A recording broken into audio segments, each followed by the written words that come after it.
Welcome to the October 2016 District 5400 Leadership Call. I appreciate you taking the time to join us today. I've asked some specific individuals that are Rotary Young Professionals to come and talk to us today in a panel type forum about our questions regarding how do we attract and retain Rotary Young Professionals.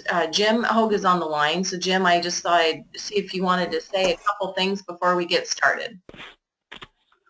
No, I just really don't have too much to say, but this truly is something important for us to first of all understand and do appropriately, because the young people, the young professionals, are truly the future of Rotary. So we have some great people today, and I think if we can learn from them, then that can help all of our clubs grow and flourish. I think that's it isn't just getting somebody young; it's bringing their ideas, because I think that's the real reason for having them. It's not an age deal. It's a new idea, a new way of looking at things. And so I thank you for doing this, and I thank all the participants. So thank you very much.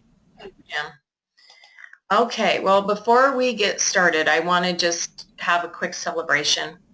So I try to every month send out an email to the leadership of the clubs. And by leadership, I mean presidents, president-elect, vice presidents, and membership chairs. Now, that correspondence goes to people that are of that title that are listed in Club Runner. So if your club has gone in and identified those specific positions and notated that in Club Runner, they're receiving that email. So this past month, I sent out a membership update report as to where we are year to date. Of course, we're not too far into our Rotary year, and that membership trend report shows 11 years of start numbers on July 1 each year. And then it showed the September year-to-date results. So I know we're in October, and it takes about, mid of the month where we get those results. So we had our September data in there, and I wanted to celebrate these clubs that have positive membership results year-to-date. I know that some of you are working on different initiatives, and I applaud you. And certainly I want you to know that the membership committee is available to help and work with your clubs on formulating plans to help you put into place strategic initiatives such as attracting young professionals or developing an onboarding plan, or whatever the case may be, whatever it is that you think your club needs to focus on. But I know that membership is not an accident or positive growth, that it takes a concerted effort. And I wanted to take a moment to celebrate with these particular clubs. So how to attract and retain Rotary Young Professionals. So I have 4 people listed here, and I'm going to have them just kind of quickly introduce themselves, what club they are from, and their occupation and why they joined Rotary. I will say a disclaimer for this call. Manny Hockheimer, who is a member of Rotary Club 21 in Spokane, which has about 300 members in it. He has really led membership initiatives up in that Spokane club. Of course, Spokane is not in our district. In fact, they're not even in our zone. And but certainly we have a close proximity to them, and they have similar demographic or they have demographic similarities. So I thought it would be great to hear what they have to say. So he'll be joining us for next week's call. So I encourage you, if you're from a club and you're listening to this, to encourage others from your club to maybe listen to next week, so you can bring your different ideas and takeaways and collaborate together. So let's get started with introductions. Will, go ahead and introduce yourself. Can you hear me? Yep. Okay. Hey everybody, I'm Will Fowler. I work with the Small Business Development Center for the Boise region in Idaho, and what I do there is I'm the Entrepreneur Initiatives Manager. So I work with emerging companies, come up with really crazy, terrible things for them to do and to help them grow, hopefully, and then go try to find startups to go through those programs. I also have a small financial services firm that focuses on angel investing. It's kind of a back office company. So that's, and I'm in the Boise Metro Club. I just joined just a few weeks ago, actually. I think my name is out to membership right now, so hopefully they're not saying too many bad things about me as they circulate my name. So that's the club I'm in, that's who I am, and that's what I do. Thanks, Will. JB, go ahead and introduce yourself. Well, good morning, everyone. I'm JB Messigas. I've recently moved to Napa, Idaho from Spokane, Washington. My wife and I completed our education up there. I just finished my MBA with Whitworth University, and my wife is now working for St. Alphonsus in Ontario, so she commutes every day, and I'm looking for opportunities in the Treasure Valley, and first and foremost, though, getting connected with a local Rotary Club. So I think that's all I have at the moment. Hopefully more to follow. Thanks, JB. Jennifer, go ahead and introduce yourself. Good morning, everybody. I'm Jennifer Moss. I am a part of the Twin Falls Club that is about to celebrate 100 years in 2018. I am easily one of the younger members in the club. Our club sits at about 110-ish, and I'm sure Jennifer could correct me on that exact number. I work for our family corporation, Moss Greenhouses, and we are a wholesale bedding plant grower that supplies 6 different states in about a 500-mile radius of Jerome. So I literally play with plants all the time. Nice. So it's a lot of fun, and I'm just a really involved person, and yeah. Awesome. Thanks, Jennifer. So we have, a little bit of diversity here, and I appreciate that. I wanted to bring some different perspectives and different experiences. So the 3 of them all have different Rotary experiences at some level, but wanted to hear from the experts themselves, the actual young professionals. So we're going to start off with our first question. How will we attract them? So Will, I'd like you to give us your thoughts. How do we attract Rotary young professionals? I mean, before they become a member, we have to somehow find them and get them to come try us out. What is your insight and advice for that? Yeah, let me just make sure I'm unmuted. Can you hear me? I can. Okay, great. Okay, so first let me just give you I'll just give you a very brief history of how I got involved in Rotary. So my wife and I lived in New York for a while, and my wife's father, who's on the line, was always involved in Rotary, so we kind of heard about it. There was a couple times where I would be traveling for business, and I remember a couple times where I actually met up with Kate's dad, and because he was in town for a Rotary event. So it's kind of this thing that I knew that was happening, but I didn't have any real awareness to it until we moved back. And one of the reasons we moved back to Idaho was to find community that we never had in larger metropolitan areas where we didn't have any family or any real connections outside of work. And so so when I came back, I started finding out that other people that I knew and respected were also Rotarians. And so I joined the Downtown Boise Club. That was kind of like the big flagship club, and I thought it was, if you're going to join Rotary, you should join that club. And it was great. It was long meetings, and I tried to make it work for a while, and then my work took me to Nampa, and I joined the Nampa Rotary Club, which was a really great experience for me. I had, I didn't know what to expect, but I really got connected to the people there and really kind of caught the fever, more so at that club than at the Downtown Boise Club. Then work took me back into Boise, and there was probably 6 months where I was not a Rotarian, kind of thinking about what to do and how to fit it into my new schedule, and just joined the Metro Club. So that's briefly my experience, but I'm not sure that that's going to be an abnormal story for somebody that's my age, working professional in their mid-30s who's climbing the ladder and trying to negotiate family and have a relationship with their wife and other community demands on our time. So how we will attract them? I have a couple thoughts on this. I think that Rotarians like me are looking for community. And when I say community, I mean like a low pressure place to be involved in something that's bigger than ourselves. Or a low pressure way to stay connected, and so what that doesn't mean for somebody like me is a place that I'm going to go spend a lot of hours outside the meeting, really leading initiatives and getting involved. For somebody like me who's just looking for community, it's got to come gradual over time. It's got to be really authentic. I mean, I'm at the I'm the beginning of the millennial generation, but I have very strong millennial traits, and so I'm very skeptical of sales, very digital, very on, my community is in person and online, and so what I'm looking for is a way to be associated with a group that's doing really good things without the pressure of having to do something right away. So it takes a little bit of time for it to soak in. And I think that Rotary can do that in a couple ways. One, I think that there's a really interesting movement around B Corps right now. Companies that are starting that have a social impact and that are working that into their bottom line. It's called the triple bottom line. But not every company has that. But for my generation, it's something that it's really important to us to have some level of a social impact that's tied to our work.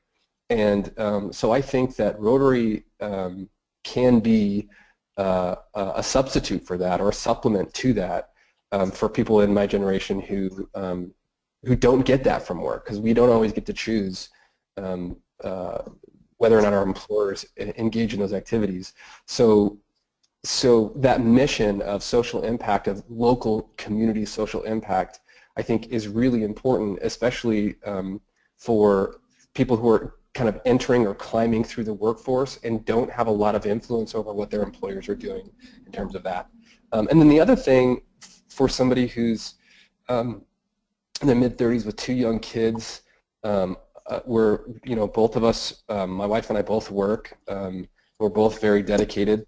We're both, for better or worse, we're ambitious and we're dedicated to building our careers and making an impact in our workplace as well as our community.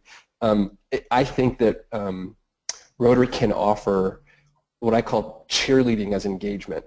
So, for example, in my new Rotary Club at Metro Rotary, there's a couple people who are doing these bike tours or leading other community efforts, and sometimes it's enough for me just to cheerlead them on.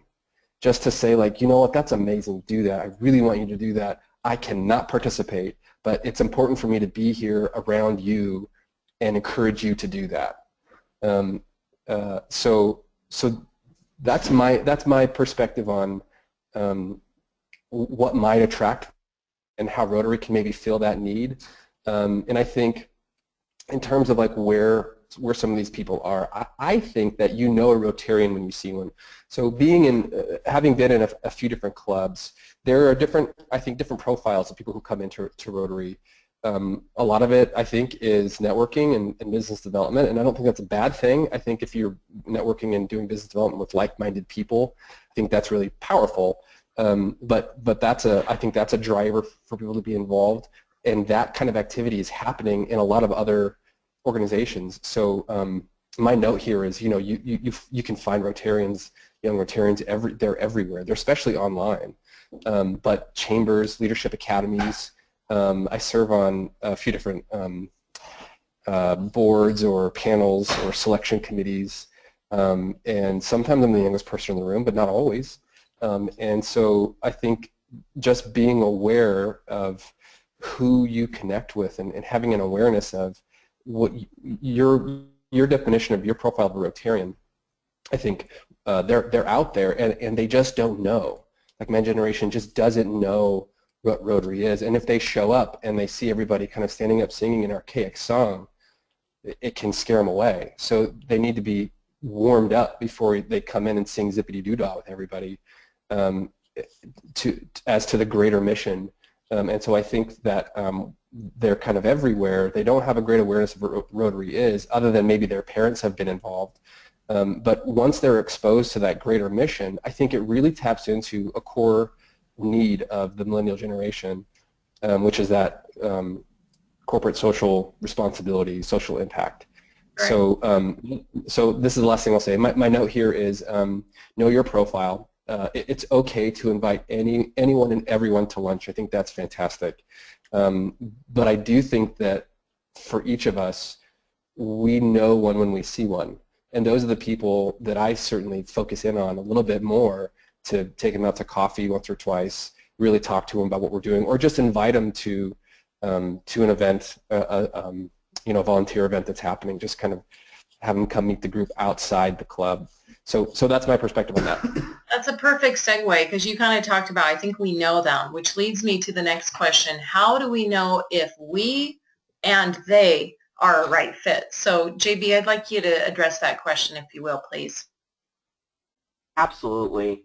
I think, in all honest fairness, only time will tell if a person truly is the right fit, but I will say, and I think Will touched on this, I think he was peeking at my notes, I am a firm believer in you're a Rotarian before you ever became a Rotarian. Yeah. What I mean by that is when I've engaged in membership and recruitment of individuals for Rotary, you can tell by their involvement in their community, by the volunteering that they may be involved in, and also by their business. Do they use their business as an avenue for service? I'd say those three things really stand out, and these individuals are already involved in some capacity, typically in their community. Now, sometimes you have gems in the rough. They're people that they haven't found fellowship through service yet, and there will be those individuals, and as Will mentioned, we just got to invite them out. We got to get them to a meeting. We got to engage them one-on-one in coffee. But I will say, if you're looking for a good read, good short read that gives you an idea of what that means, a person being a Rotarian before they ever become a Rotarian, take a look at The Go-Giver by Bob Berg and John David Mann. It's not a Rotary book, but it's come across my desk probably 2 or 3 times during my undergrad and graduate experience. So I'd encourage anyone to read that, and it'll give you an idea of who these young professionals are, these Rotarians in the rough that we need to go find. You know, I mentioned that you're a Rotarian before you ever become a Rotarian. What really stands out when I say that is my first new member that I brought into our club, and I met them on the side for coffee during an interview, just get an idea of who they were, what kind of person they were. And I asked them why Rotary and why now. And their explanation was really meaningful to me because it spoke to the brand, the reputation that is Rotary. And this lady shared with me that in growing up in her small town, even as a young child, there were the Knights of Columbus, there was Kiwanis, and there were Rotarians, and there were these service clubs in her little town, and they had different projects, and they served different needs, and they were out there in the community solving problems. And now was the time for her to step into that role, that this is what you do. You go and you serve the people around you and you fellowship around them in the process. So there are people out there that are truly seeking fellowship and service. I think another thing, just touching on what Will said as well, that goes with the right fit, is young professionals are not going to be able to make every social. They're not going to be able to make every meeting. And they don't even have to be young to fit into that category. Perfect example is the man that brought me into Rotary, my boss who became our club president. I was speaking with the ADG who said, he's there when we need him. Look for people that are there when you need them, that when you need time, treasure, and talent, they're ready to step up. Awesome. Thanks so much, JB. Lots of little nuggets in there, and we're going to kind of try to sum up all of these great ideas. So we're going to move to the next question. Initial experiences or first impressions, and I know Will talked about this a little bit, Jennifer, but I would like for you to expand a little bit on that. What do you think are the opportunities and challenges maybe that we have with Rotary, or what else do you have to add to that? Well, I think both JB and Will made some wonderful points, and I do feel like we might all be sharing notes. I'm part of a club that is stereotyped as old guys having lunch. So if I were not a local person who had grown up in this valley and knew half the faces in the room, I would walk into a room full of older gentlemen, a sparkling of women, and they all sit in the same seats. They're very not not unapproachable, but not really warm to walk up to. There's a handful of them that will come shake your hand. They would like to meet you. If you sit at a table with someone new, everyone makes it a point to introduce themselves, but you don't get a warm, fuzzy feeling. It can be intimidating. And as Will was saying, that the song, I can say holistically in my club at 31, 95% of the time, I don't know the song. And that kind of makes you feel like you're in a different place than a lot of the other people in the room. And when you do know the song, it's kind of like its own little celebration. So I think it can be a little intimidating. I find that those older gentlemen that sit in the same seats, they don't move, and they always sit there. And you know, once you get comfortable in that group, it's kind of a feeling of warmth. And you know, if you'd like to sit with this gentleman, you're going to make it a point to get to that table. And so it becomes, I think, the challenging part that starts as intimidating becomes more of a comfort as you get comfortable. But the kicker is we have to keep that person engaged that long. So with that, I think it leads into a person is a Rotarian, just as JB said, before they're a Rotarian. So I have something I call fear of missing out, FOMO, if you will. And so I always want to be involved. I want to see what's going on. And I visit a couple of other clubs in our area quite a bit. I go do makeups at the Jerome Club, the Blue Lakes Club, the After Hours, and each one of those clubs has a different feel to it. Some of them have that, I'm going to call it that traditional feel, and others kind of have a little bit different of it, you know, like a new spin on it. And so it's kind of fun. I wouldn't say any club is a young club in our area, but I think that's the nature of the location, and we need to do a better job of recruiting. So the thing about millennials is they like balance. That's really important. Between work, life, and family, there has to be balance. You don't find as many people who are workaholics married to the office all the time. They are taking the time and going home and spending that time with their families.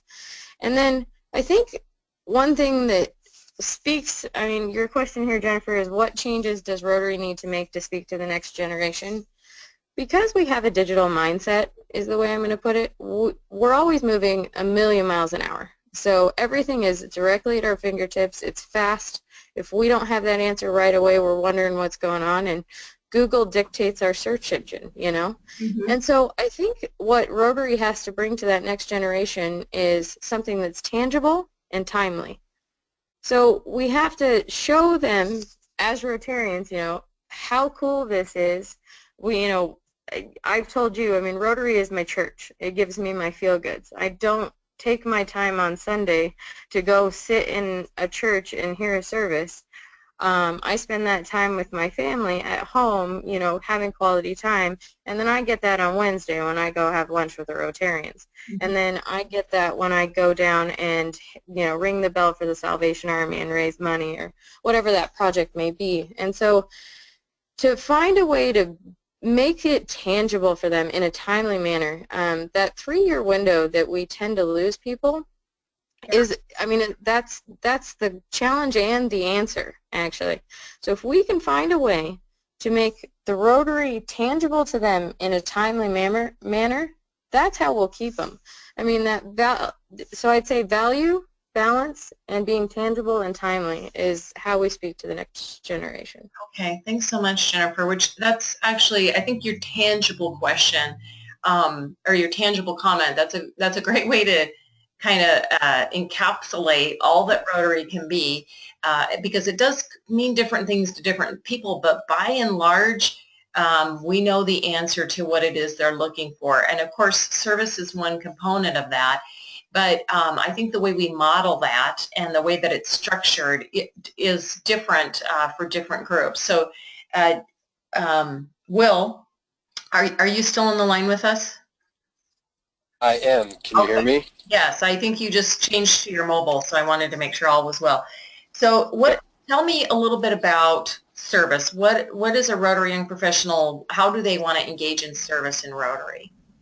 Yeah, this is a tough one because I think the draw is, for me, is that social impact, community, and service, but the requirement is really difficult to fulfill. For example, I have to pick my kids, my wife or myself, and we're both in the same club, have to pick up our kids at 6 p.m. or they charge us like $5 a minute for every minute that we're late. So, doing something after 6 o'clock requires a lot of coordination. Doing something on the weekend requires help from the family or getting a babysitter or something like that. So in terms of the service, the kinds of service that we're looking for, I would say for me, something that's really local and directly applied to our lives at this point in our lives. So, for example, at Rotary, at the Metro Rotary Club, I was talking to the service chair, and what they said to me was, find something that you want to do and then just invite us to go do it. So I'm not ready to do that yet, but I've already started thinking about things that could potentially work. So, for example, my kids are in a Montessori school, and every spring there's a spring work day where the parents come and prepare the grounds for spring because the kids go outside. And I thought, that's something that I've wanted to do for a while. This might be a good opportunity to make it a Rotary event. It's something that I believe in and directly benefits my kids, but it's also, being part of a community. So in terms of the kinds of service that I'm looking for, it's something that's really easy, that's kind of built into my existing life, and that has direct impact on like the things that I do on a daily basis. Now, as our kids grow up and we have more time, that changes, I think. And by the way, that's not to say that I don't love going to the Lobster Fest or Wind Up or Beer and Brats, these other fundraising events where I can go and that is kind of like just get a babysitter, have a nice dinner with my wife, and we kind of make it a date night. And you can feel good about it because you're having fun, but you're also, that at least a percentage of your money is going to a good cause. So I think in terms of the kinds of service we're looking for, it's got to be easy, it's got to fit into our lives. And so the two examples I gave is just kind of a directly related service project, and then those dinners are really nice and really fun. So that's what I got to say about that. Okay, well, and Will, really, I think kind of what you're talking about there a little bit too is fellowship. I mean, those dinners, yes, they're a benefit, obviously. There's that built-in component, but I think the root of what's happening there is fellowship. You're really getting to meet other like-minded people. And so... Oh, yeah, absolutely. Yeah, definitely, and which leads us to our next question.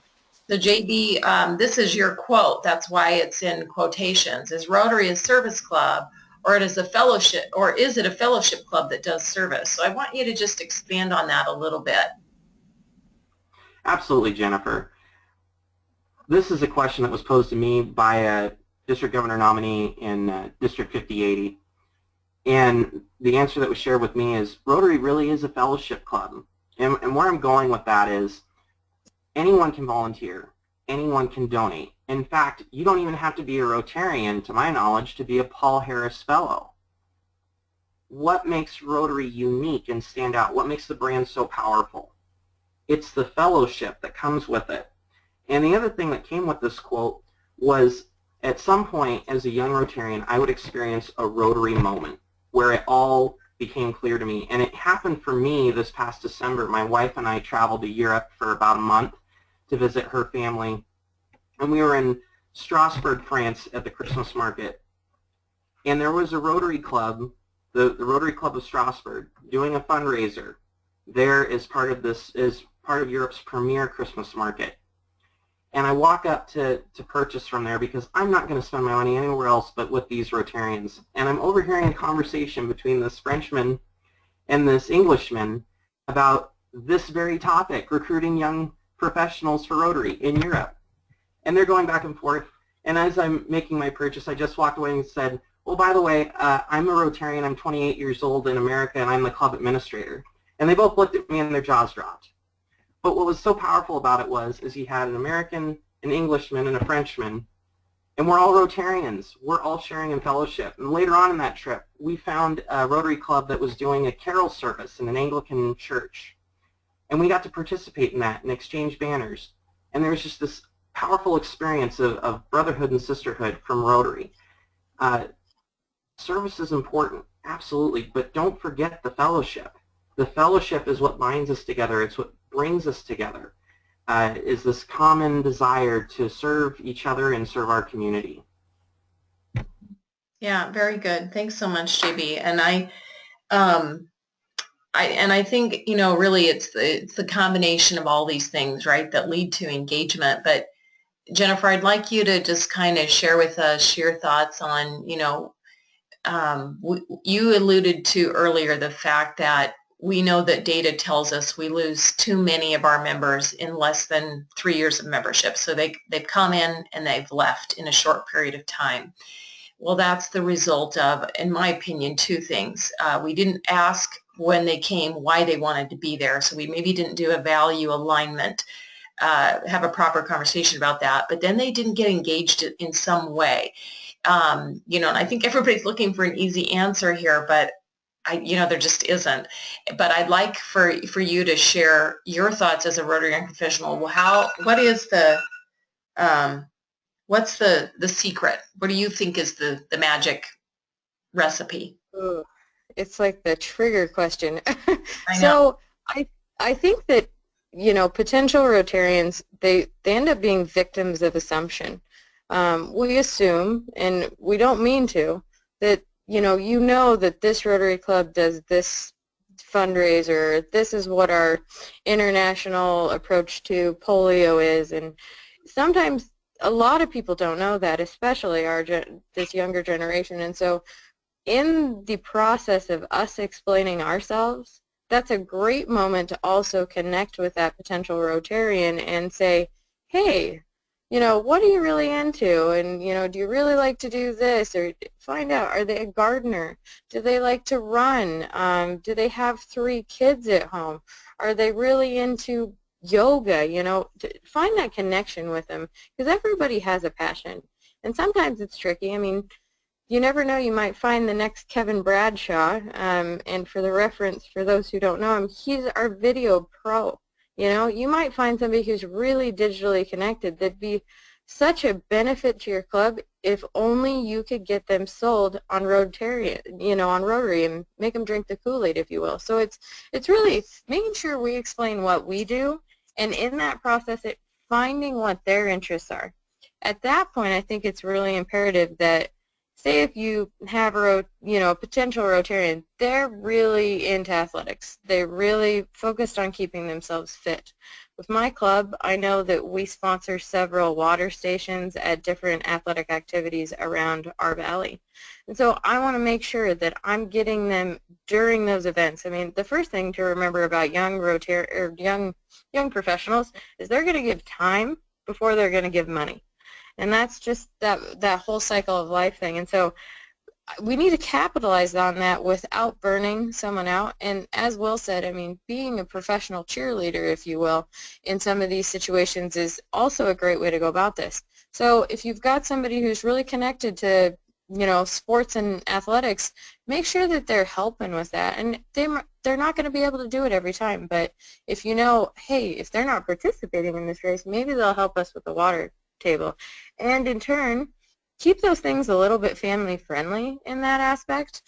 We all love to go out and have a night without the kids and, you know, have adult time, but at the same time we also want to involve our children and show them that service is an important part of giving back for all the benefits we get from living in a community. And so bringing your kids with you to hand out water at a 5K, I mean, that's a great way to get them involved and keep them busy for a morning and, you know, have them doing something positive. So I think it's really, you know, finding that connection, knowing that there's going to be different strengths in the millennial generation than you have in 90% of the gentlemen sitting in the room at a Rotary meeting. And we need to play off of that a little bit. And so let's use the strengths of the traditional membership and their knowledge in their fields maybe, and perhaps translate that to that younger generation in a tangible format that works for them. I mean, I find that the disconnect in our club is that age gap. And there's a lot of people who are retired, ran very successful companies. And so maybe there's a way that we can take the knowledge from that traditional membership and perhaps translate it. And this is where maybe it becomes tangible and timely for a potential Rotarian. And I've suggested an idea in the past that we have perhaps a panel discussion. You hold it quarterly with your clubs and work off of the experience and the knowledge of those older Rotarians and perhaps put them in front of those younger Rotarians and help them translate that knowledge so that these younger Rotarians can take that to their place of work and make it, make it so that they succeed quicker. And, it's that value element. How do I bring value to a young Rotarian? We hope that they get just infected and they drink the Kool-Aid, but we always assume that happens because it may have happened with us. So it's really that follow-through on that connection. Finding the interest, matching the Rotarian to it, and hopefully engaging them enough that they will stick around. Yep, exactly. Hey, this is Will. I just want to jump in and say one thing about engagement. For me, it's got to be digital. Like connecting to the club members in a digital way is super important to me. So like going to the club is one thing, but seeing their news on my Facebook feed or their tweets on things that are important to them is every bit as important to me as seeing them in the club. In fact, it deepens that relationship for me. So in terms of engagement, I would just encourage everyone to start thinking digitally.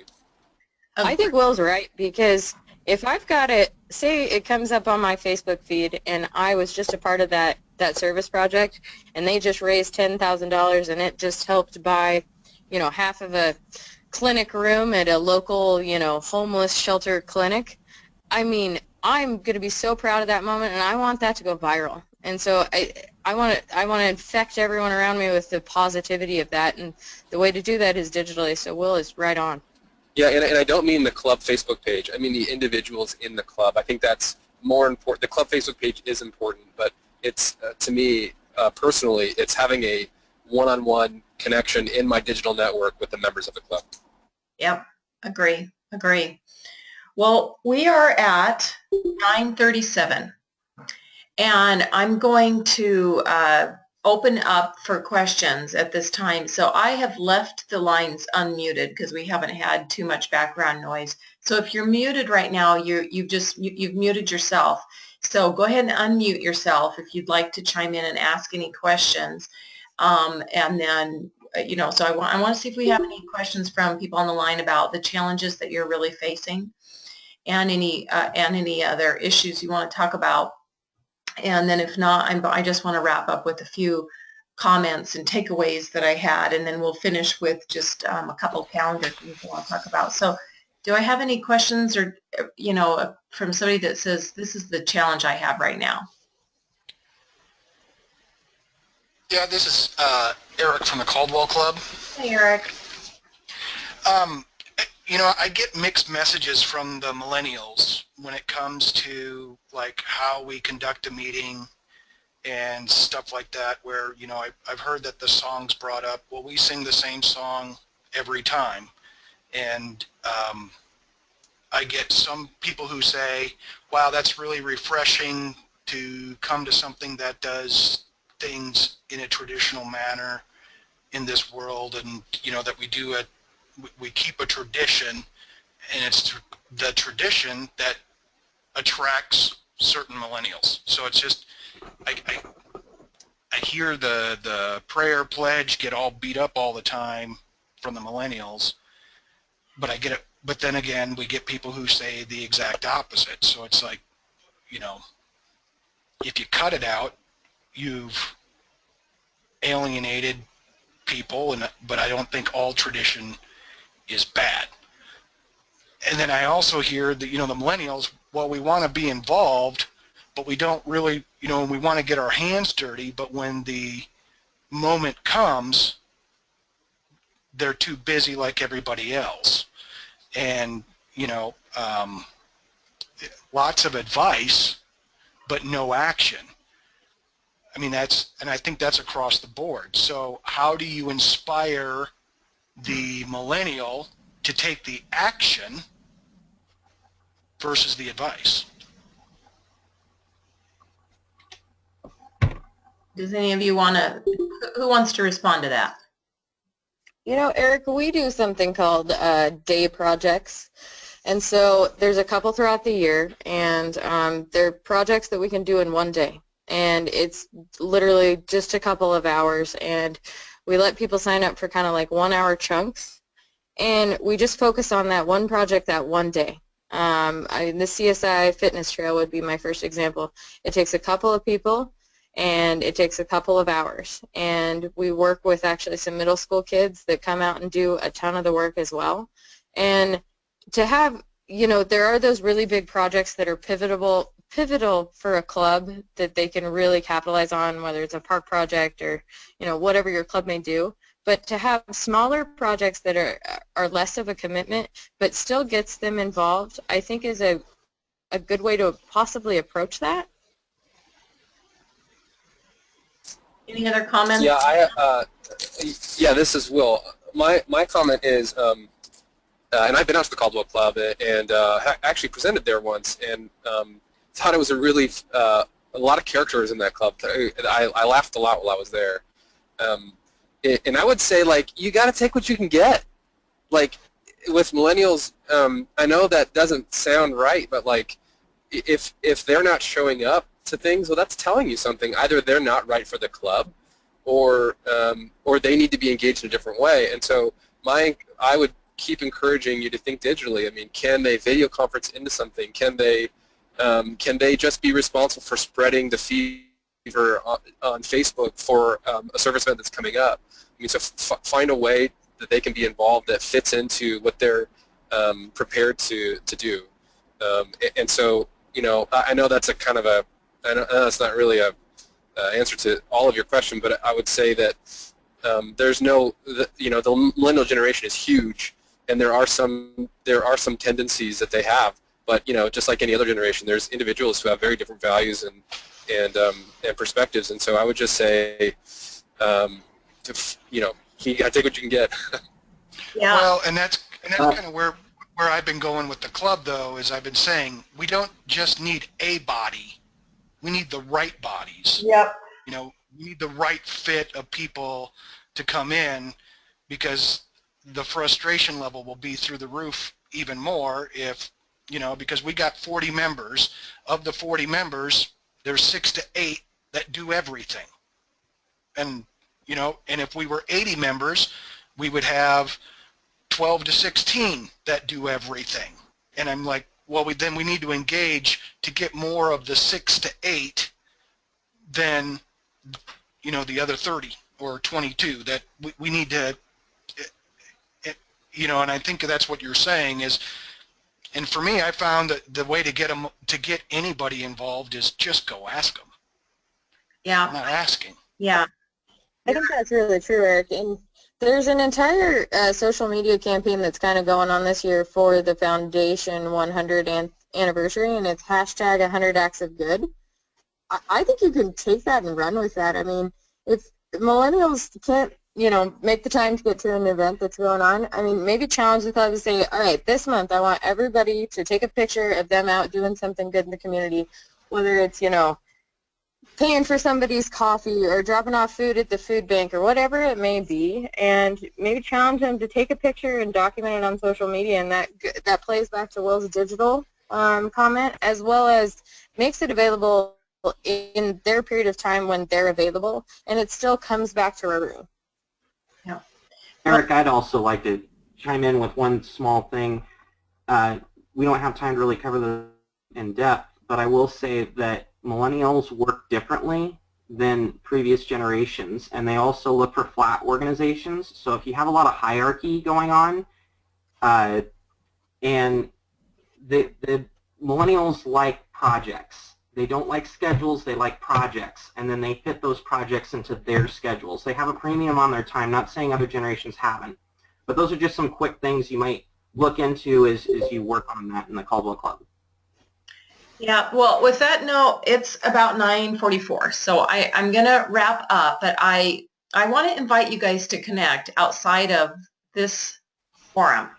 And Will talked about that before, and I want us to open up our world of Rotary. We need to think about it outside of our club and How can we reach out to one another? How can we socialize with one another? How can we help promote each other's events? All of that kind of stuff. And, I think, Eric, I think you kind of summed it up for me. I think one of the most important points, and what I heard from all of you at the beginning is, and what I have heard from each one of your responses, is that you're all cut from the same cloth. Will and JB and Jennifer, I mean, you're givers. And you want to be engaged. Granted, you have to do it in a way that works into your life, and I get that. I have to do that too. So does Eric. So does Jim. I mean, we all have realities into our life, and it has to work. But I think it starts with number one. Are we having a great conversation when they come?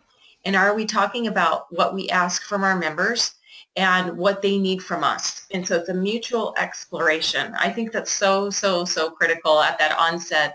Otherwise, you do have some of that frustration that I heard Eric talking a little bit about. And I know, Eric, we didn't answer your question about the song. I think that's a difficult one. I do think it can be a real detractor from people that come, and it's a first impression. They're going, what in the world? But at the same time, you can alienate others. So I think that's a club conversation that you have to explore together and really talk about, what makes sense, and try to look at it with some fresh eyes and say, is this still the right thing? The answer may be yes, the answer may be no, but it's probably a club conversation so that you don't alienate anybody. So I have these dates on the screen that you can see. Zone conference is coming up, and I hope that some of you have already heard about this and maybe are attending. I also always want to give a plug for the international conference. It's on our turf, and it's a special 100-year celebration of the foundation. So certainly we want to celebrate that and get as many people there from our district as we can. But then, as importantly, Rotary is celebrating 100 years in Idaho. Jen talked a little bit about the 100th anniversary of her club. The Boise Club was the first club in Idaho, and so their centennial celebration is next June. And we're really trying to create an event that is more about Rotary in Idaho, and so that it's a district-wide celebration. It's 100 years of Rotary in Idaho. And so that's the dates for that event. You're going to be learning more and more about that, but we're going to have some special speakers that are coming, and I think we have a whole host of different things that are going to be happening, and I just want it to be a celebration of Rotary in general in Idaho. So that is it for me today. Thank you to JB and Will and Jennifer for coming and speaking and sharing, and I wish everybody a great rest of your day.